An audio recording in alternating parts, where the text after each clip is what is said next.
Imagine walking into your living room, ready to start your day, only to be stopped in your tracks by a scene that leaves you speechless.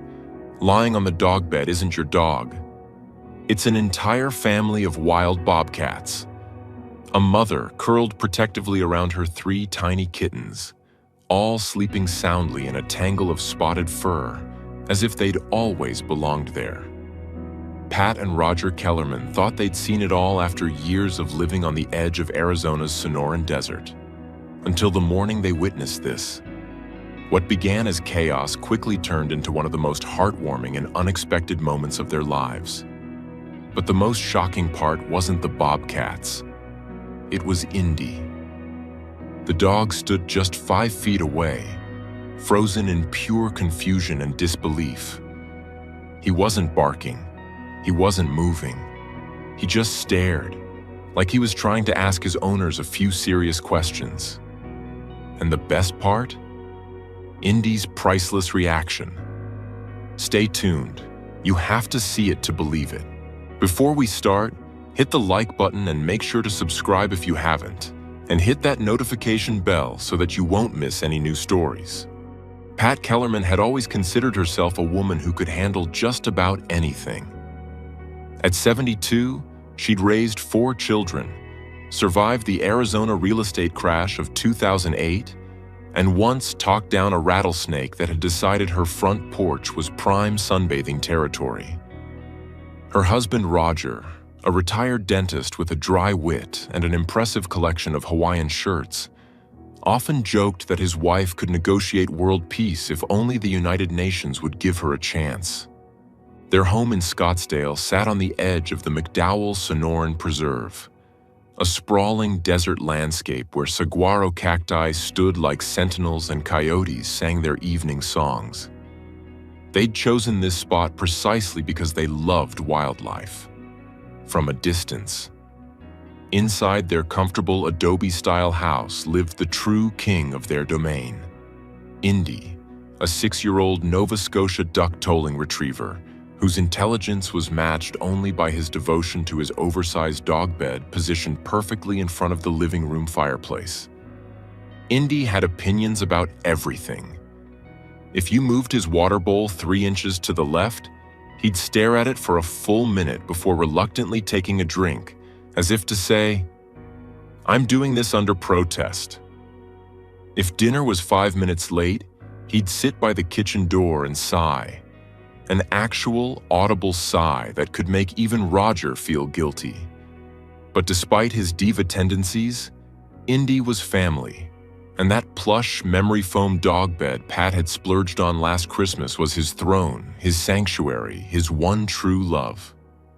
It was a Tuesday in late October when their ordinary life took an extraordinary turn. "Roger!" Pat's voice echoed through the house with unusual urgency. "Roger, get up here." Roger set down his crossword puzzle. He'd been stuck on 47 across for 20 minutes anyway, and climbed the stairs to find his wife standing in the hallway, eyes wide, pointing at the ceiling. "Do you hear that?" He listened. At first, nothing. Then, there it was. Not one soft mewing sound, but multiple. A chorus of tiny, plaintive cries that were almost like kittens, but somehow different.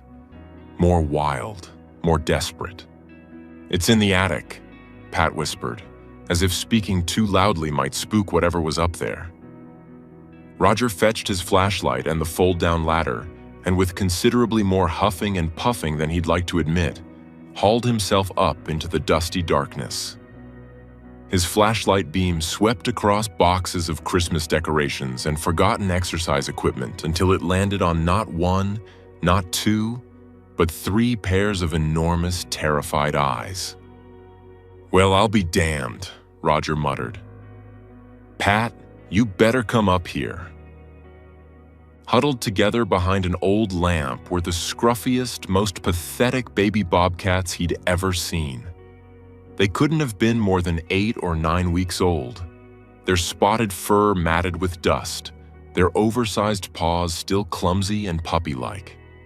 When the light hit them, All three let out sounds that were equal parts hiss and cry, backing themselves into a corner like tiny spotted balloons that had all the air let out of them. One was noticeably bolder than the others, ears forward despite its fear. Another seemed to be the smallest, pressing against its siblings. The third kept making little chirping sounds as if calling for their mother. "Oh my God," Pat breathed, her head poking up through the attic opening. "There's 3 of them." 20 minutes later, they'd consulted Google, called 4 different wildlife agencies, and learned more about bobcats than either of them ever expected to know. The Southwest Wildlife Conservation Center would take the kittens, they were assured, but first they had to catch them. Bobcats, even baby ones, had sharp claws and sharper teeth, and were decidedly not interested in being handled by humans. The average litter size was 2 to 4 kittens, and somehow all 3 of this family had ended up in their attic. "The chicken," Pat announced, snapping her fingers. "We'll use the entire rotisserie chicken from last night." Roger raised an eyebrow. "That was supposed to be our dinner for the rest of the week." "Our dinner can wait. We have a situation. Multiple situations." They fashioned 3 traps from plastic storage containers, propped sticks, and what Roger privately mourned was an entire week's worth of poultry. Then they waited, and waited, and waited.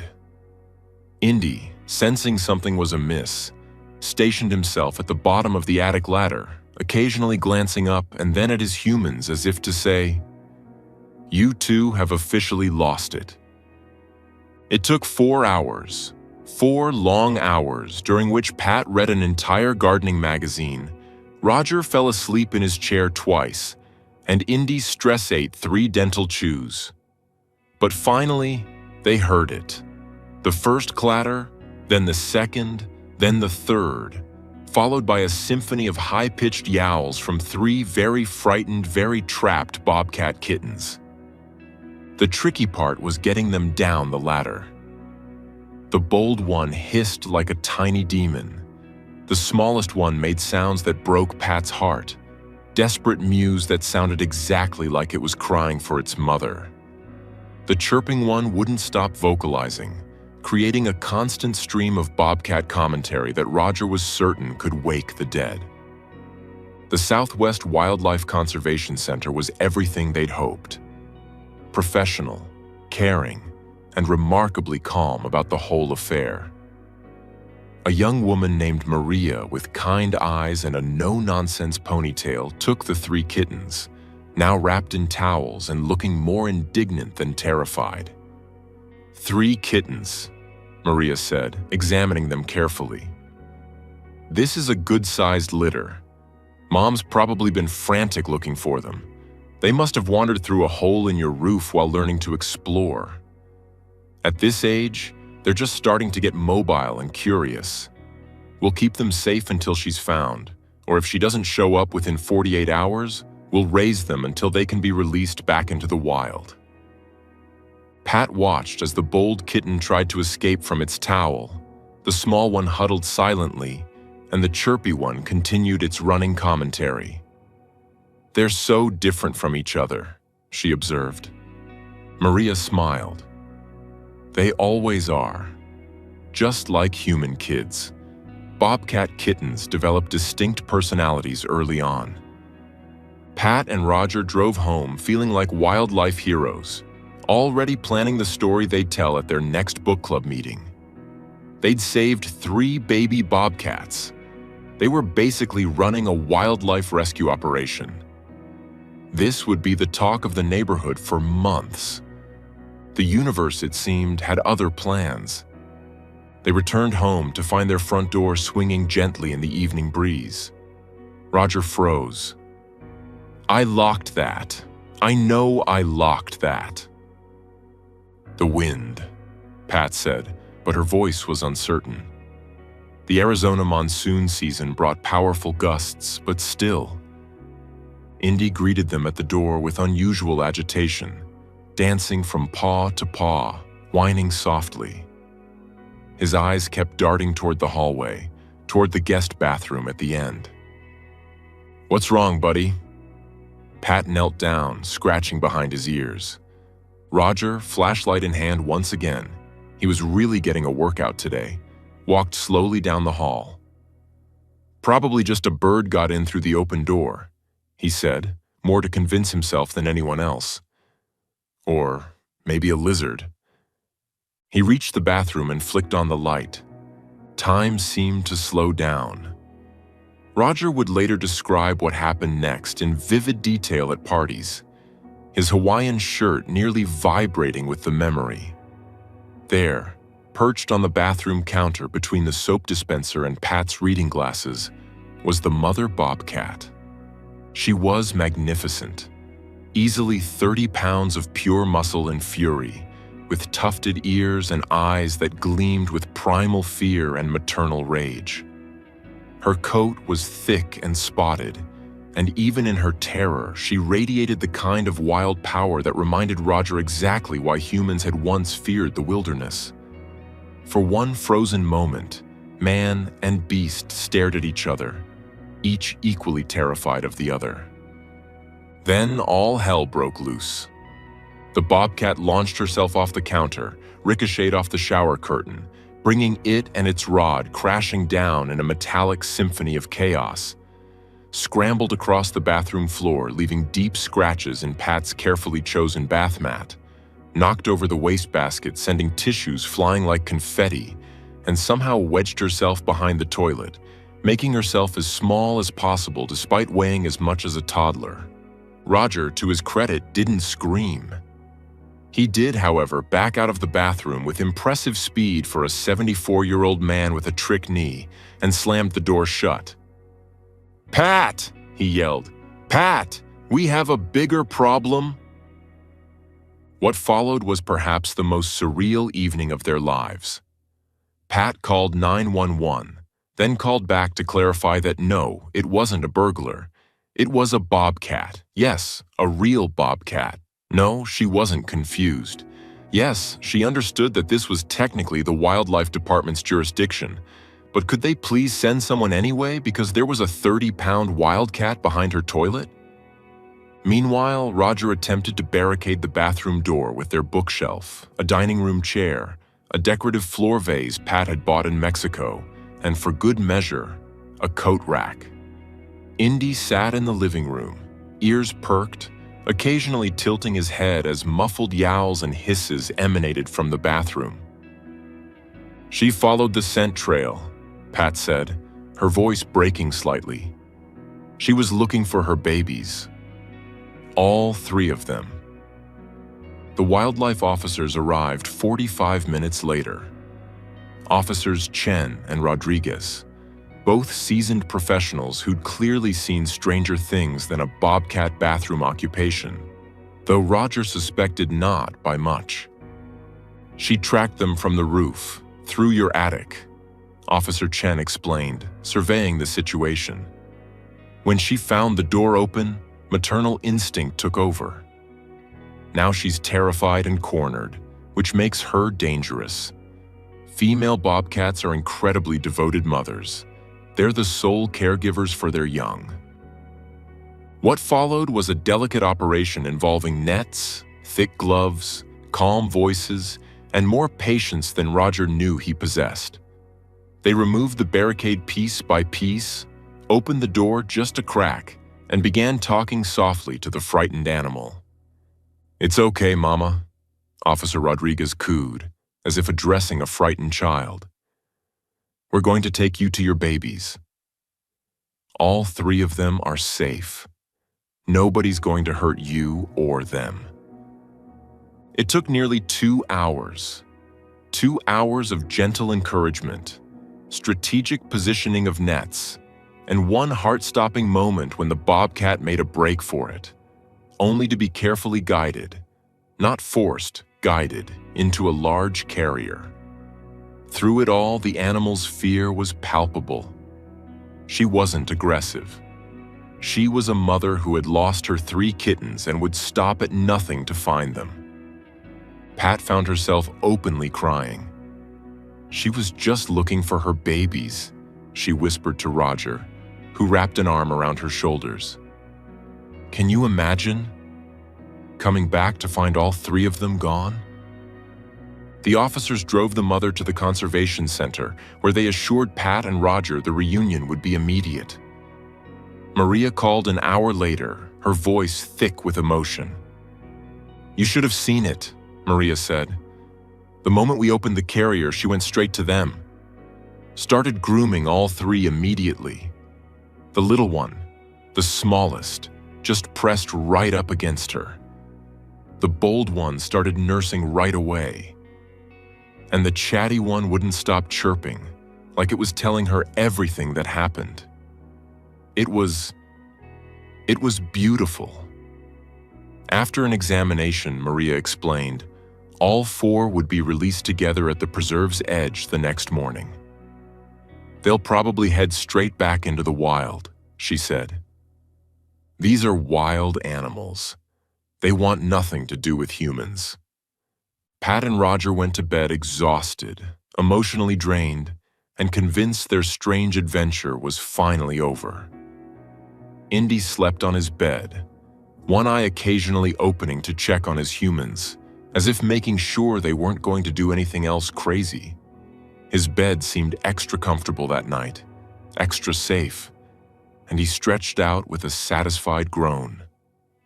The morning sun painted the desert in shades of gold and pink when Pat shuffled into the living room, coffee mug in hand, ready for a normal, boring, Bobcat-free Wednesday. She stopped so abruptly that coffee sloshed onto the floor. There, on Indy's memory foam dog bed, his throne, his sanctuary, his most prized possession, was the entire Bobcat family. Mother and all three kittens were arranged in a perfect pile of spotted fur, sleeping peacefully as if they'd been house cats their entire lives. The mother was curled in a protective C shape, with the smallest kitten tucked firmly against her belly. The bold one sprawled half on top of its mother, one paw stretched out dramatically. The chirpy one slept with its mouth slightly open, as if it might start vocalizing even in its dreams.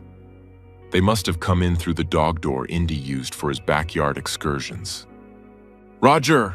Pat called, her voice strangled. "Roger!" Roger appeared, took one look, and actually started laughing. A real, genuine belly laugh that shook his shoulders and made his Hawaiian shirt ripple like ocean waves.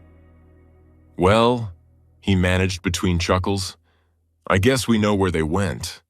And they brought the whole family this time." But it was Indy's reaction that made the whole absurd situation absolutely perfect. The Toller stood about 5 feet away from his bed, his head tilted at that characteristic questioning angle, his tail wagging slowly in a gesture that seemed more curious than upset.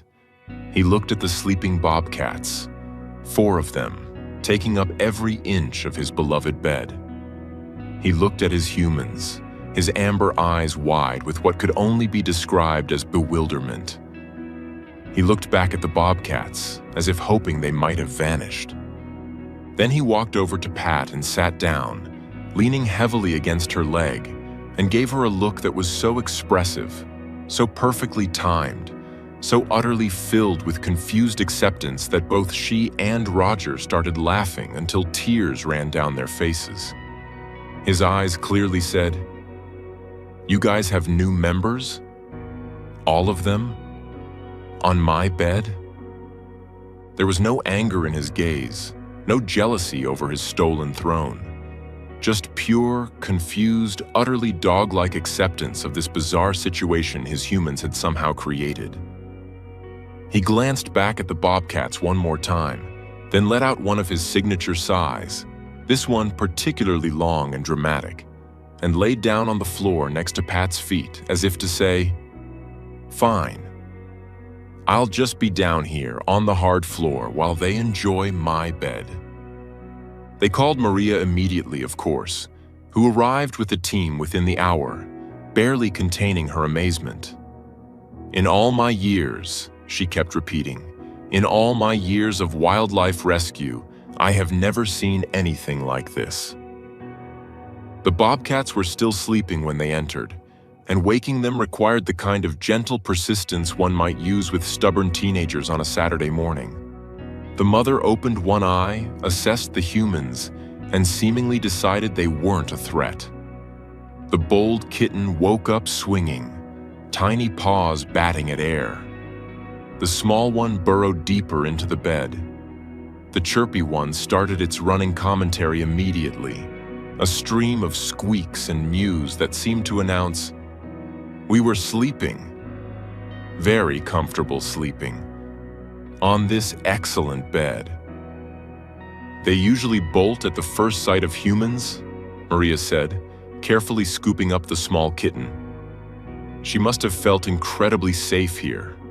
She remembered this was where her babies had been.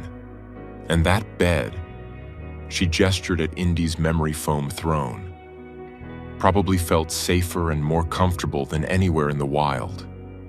For a mother who just went through the trauma of losing her 3 kittens, then being trapped herself, this house represented safety. After the bobcats were released, this time with tracking collars to monitor their adjustment back to the wild, Pat and Roger spent the rest of the day cleaning their bathroom, repairing their attic, sealing the roof hole, and trying to explain to their children over the phone why there were claw marks on the porcelain and why they needed to replace the bathroom shower curtain. But it was evening, when they were finally settled on the couch with Indy between them, that Pat said what they were both thinking. "That mother," she said softly, stroking Indy's ears. "She traveled through an attic, into a strange house, got trapped in a bathroom, endured capture, and then still felt safe enough to bring all 3 of her babies back here to sleep." Roger nodded, scratching behind Indy's other ear. "Pretty remarkable, isn't it? The things we do for family. She could have taken them anywhere in that entire preserve, but she chose to come back here." Indy, perhaps sensing the solemnity of the moment, rested his head on Pat's lap and sighed. One of his signature sighs, but this one seemed different. Content, maybe.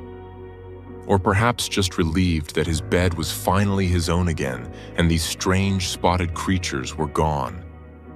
"You know," Pat continued, watching the sunset through their window, 3 kittens.